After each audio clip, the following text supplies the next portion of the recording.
नमस्कार प्यारे दर्शकों, नक्षत्र तक आपका अपना यूट्यूब चैनल। मैं आदित्य द्विवेदी, आपका ज्योतिष मित्र। आज एक नए विषय वस्तु के बारे में आपको जानकारी देंगे। आपकी कुंडली से जुड़े हुए विषय वस्तु के बारे में ही जानकारी देंगे। उसके पहले अगर आप अपनी कुंडली पर परामर्श चाहते हैं, खराब ग्रह दशाओं का उपाय जानना चाहते हैं और रत्न रुद्राक्ष आदि के बारे में जानना चाहते हैं तो आप 7800771770 पर कॉल कर सकते हैं, व्हाट्सएप कर सकते हैं। कॉल करके व्हाट्सएप करके आप शुल्क और परामर्श की प्रक्रिया आदि के बारे में जानकारी प्राप्त कर सकते हैं। चलिए शुरू करते हैं। आज के एक नए रोचक विषय वस्तु पर चलते हैं।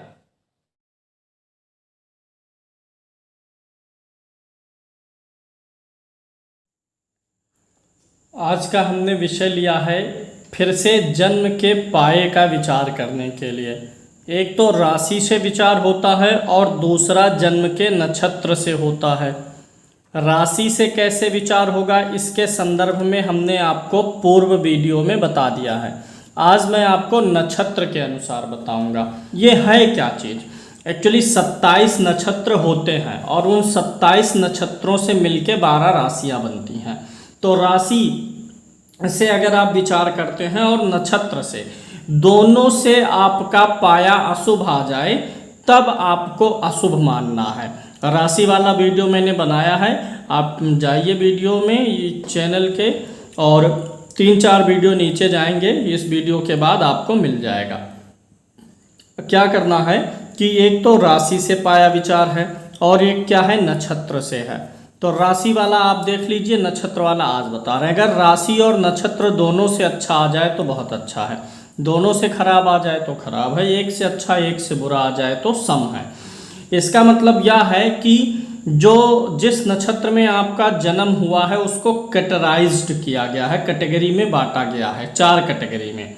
अब उसमें सबसे अच्छी कैटेगरी, फिर उससे थोड़ी मंदी, फिर उससे धीमा, फिर उससे धीमा, ऐसे 4 कैटेगरी बनी हुई है। तो किस नक्षत्र में जन्म होने से किस कैटेगरी में आप आएंगे और सबसे अच्छी कैटेगरी कौन सी है, ये लास्ट में आपको बताया जाएगा। अब आप पहले अपनी कुंडली में देख लीजिए, जन्म का चंद्रमा जिस नक्षत्र में होता है वही आपका जन्म नक्षत्र है। यानी चंद्रमा आपके समय जिस नक्षत्र पर स्थित है वही आपका जन्म नक्षत्र है। तो यही देखिए कि चंद्रमा किस नक्षत्र में है, जन्म आपका किस नक्षत्र में हुआ है, 27 में से किन नक्षत्रों में हुआ है, और फिर मैं आपको बताऊंगा कि उस हिसाब से आपका जन्म किस पाए में हुआ है। पाए 4 होते हैं, मैं आपको बता देता हूँ। एक तो होता है स्वर्ण, सोने का पाया बोलेंगे कि इनका जन्म के समय इनका पांव सोने में था। दूसरा होता है ताम्र और लोहा होता है, और होता है रजत, चांदी। ये 4 प्रकार के पाए होते हैं। अब इनमें से जन्म के समय आपका पाया अर्थात पैर किस धातु में था वो होता है जन्म के नक्षत्र से पता चलेगा। ऐसा नहीं है कि स्वर्ण अच्छा होगा ताम्र बुरा होगा, अभी इसके बारे में आपको बाद में बताऊंगा। पहले मैं आपको बताता हूं कि आपका जन्म इन 4 में से किस में हुआ है। चलिए पहले हम स्वर्ण की चर्चा करेंगे। किन लोगों का जन्म स्वर्ण पाए में हुआ है? जिनका जन्म नक्षत्र रेवती है, अश्वनी है और भरणी है। इन 3 नक्षत्रों में जन्म लेने वाले लोगों का पाया स्वर्ण में होता है, यानी सोने में पांव उनका रहता है जब ये जन्म लिए होते हैं। आप अपनी कुंडली में देख लीजिए, नक्षत्र से मतलब है, चरण से मतलब नहीं है। यानी स्वर्ण में पाया कितनी राशियों का है? 3 राशियों का, रेवती, अश्विनी और भरणी। इसी प्रकार से जिनके जन्म के समय में चंद्रमा अर्थात जिनका जन्म कृतिका नक्षत्र, रोहिणी नक्षत्र और मृगशिरा नक्षत्र में हुआ है, उनका जन्म लौह यानी लोहे के पाए में हुआ है। अब स्वर्ण के पाए में जन्म लेकर के लोहे के पाए में जन्म लेकर के क्या अंतर पड़ेगा देखेंगे, अभी आपको बाद में समझाएंगे। तो ये 3 नक्षत्र जो हो गए लोहे के हो गए, यानी 3 नक्षत्र मिला है स्वर्ण को, 3 नक्षत्र मिला है लोहे को। अब अगला होता है रजत। रजत मतलब चांदी के पाए में किनका जन्म हुआ है। जिनके जन्म के समय चंद्रमा आर्द्रा नक्षत्र पर, अर्थात जन्म का नक्षत्र आर्द्रा है, पुनर्वसु है। पुष्य नक्षत्र में जिनका जन्म हुआ है, अश्लेषा नक्षत्र में हुआ है, मघा नक्षत्र में, पूर्वा फाल्गुनी नक्षत्र में, उत्तरा फाल्गुनी नक्षत्र में, हस्त में, चित्रा में, स्वाति, विशाखा और अनुराधा, यानी ये कुल मिलाकर के 12 नक्षत्र। इन 12 नक्षत्रों में अगर आपका जन्म हुआ है तो जन्म के समय आप जो है रजत यानी चांदी के पाए में आपका पैर था, आपका पैर चांदी पर रखा हुआ था। जन्म के समय में आपका रजत पाया आ गया।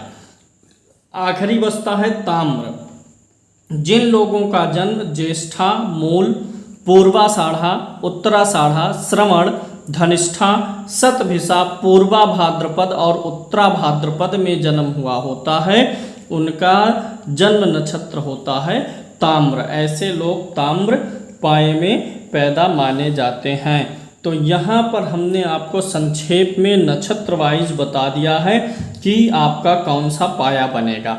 एक दूसरे वीडियो में राशि पाया भी बताए हैं, उसका लिंक मैं डिस्क्रिप्शन में दे दूंगा, वहाँ से जाकर के राशि पाया भी आप लोग देख लीजिएगा। यहाँ से नक्षत्र पाया हमने बताया हुआ है। अब चर्चा कर लेते हैं कि कौन सा पाया अच्छा है। स्वर्ण पाया में जन्म होना बहुत अच्छा नहीं माना जाता है। लोहे के पाए में जन्म होना स्वर्ण से थोड़ा अच्छा माना जाएगा। रजत और ताम्र इस पाए में जन्म होना ज़्यादा अच्छा माना जाता है। उपाय भी मैं अभी आपको कुछ बताऊंगा इस जन्म पाए से संबंधित। पहले इन के बारे में थोड़ा सा श्रेष्ठता का क्रम जान लेते हैं। सबसे अच्छा कौन सा पाया है? रजत पाया। लौह पाया सबसे निम्न कैटेगरी में है। जिनका लौह पाए में जन्म हुआ है यानी उनके जन्म का नक्षत्र बहुत ज़्यादा सुटेबल नहीं रहा है, उनके लिए संघर्ष की स्थिति रहेगी। लौह पाए से बेहतर होता है स्वर्ण पाया। अब लौह पाया और स्वर्ण पाया से भी बेहतर होता है ताम्र का पाया। लौह, स्वर्ण और ताम्र से भी बेहतर होता है रजत पाया। ये आपको समझ में आ गया होगा। अगर आपका जन्म लौह और स्वर्ण पाए में हुआ है तो इन दोनों की कैटेगरी को अच्छा नहीं माना जाता, मतलब इन दोनों की अपेक्षा, ताम्र और रजत की अपेक्षा अच्छा नहीं माना जाता। इनका जन्म नक्षत्र ज़्यादा लकी होता है, इनका जन्म नक्षत्र इन दोनों की अपेक्षा कम लकी होता है। जिस नक्षत्र में जन्म हुआ है, जिस नक्षत्र में आपका जन्म हुआ है उस नक्षत्र का जो स्वामी होता है, हर एक नक्षत्र का एक स्वामी ग्रह होता है, उस स्वामी ग्रह के मंत्रों का जाप करके, जिस नक्षत्र में जन्म हुआ है उस नक्षत्र के स्वामी ग्रह के मंत्रों का जप करके आप अपने पाए को दुरुस्त कर सकते हैं। अगर आपका जन्म स्वर्ण, लौह और स्वर्ण पाए में हुआ है तो लौह और स्वर्ण पाए में जन्म हुआ है जिन लोगों का, यानी रेवती, अश्विनी और भरणी, कृतिका, रोहिणी, मृगशिरा, ये लोग अपने इन नक्षत्रों के स्वामियों के मंत्र का जाप करेंगे तो इनके पाए में सुधार हो जाएगा। अब आपको क्या करना है कि अगर आपकी कुंडली में चंद्रमा अस्त होगा, जैसे चंद्रमा सूर्य के करीब में हो, चंद्रमा सूर्य से अस्त हो, तो अगर आपका जन्म स्वर्ण और लोहे के पाए में हुआ है तो जीवन में संघर्ष की स्थिति ज़्यादा रहेगी। जैसे ये इन दोनों में जन्म होने से ही प्रतिकूल हो जाता है, नक्षत्र बहुत अनुकूल नहीं है, संघर्ष वाला नक्षत्र ये दोनों वैसे ही है। अब और नक्षत्र में कौन होगा? इन नक्षत्रों में चंद्रमा ही होता है। अगर वह चंद्रमा सूर्य के आसपास में है, यानी एक तो नक्षत्र पाया गड़बड़ हो गया, ऊपर से चंद्रमा सूर्य के साथ हस्त होकर कमजोर हो गया तो ज़्यादा दिक्कत देगा। लेकिन अगर मान लीजिए स्वर्ण और लौह के पाए में जन्म हुआ है लेकिन चंद्रमा पूर्णिमा के आसपास का है, उसमें पक्ष बल है, अस्त नहीं है, तो अस्त वाले चंद्रमा की अपेक्षा ये जो चंद्र बल वाला रहेगा, भले ही स्वर्ण लौह के पाए में जन्म हुआ है, वह ज़्यादा तेजी से ग्रोथ करेगा।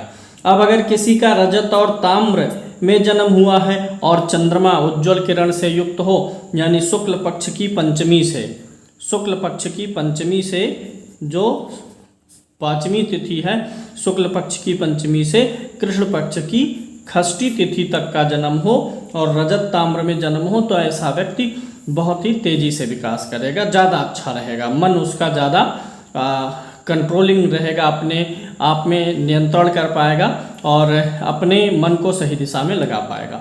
अगर रजत और ताम्र में जन्म हुआ है लेकिन चंद्रमा अस्त है तो भी इसकी अपेक्षा तो बेहतर ही है।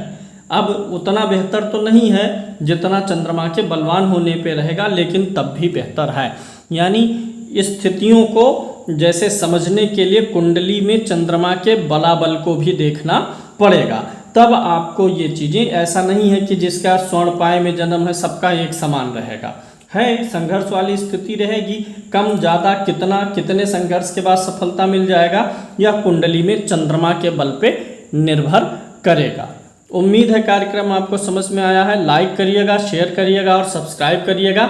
आज के लिए इतना ही। जय श्री कृष्णा।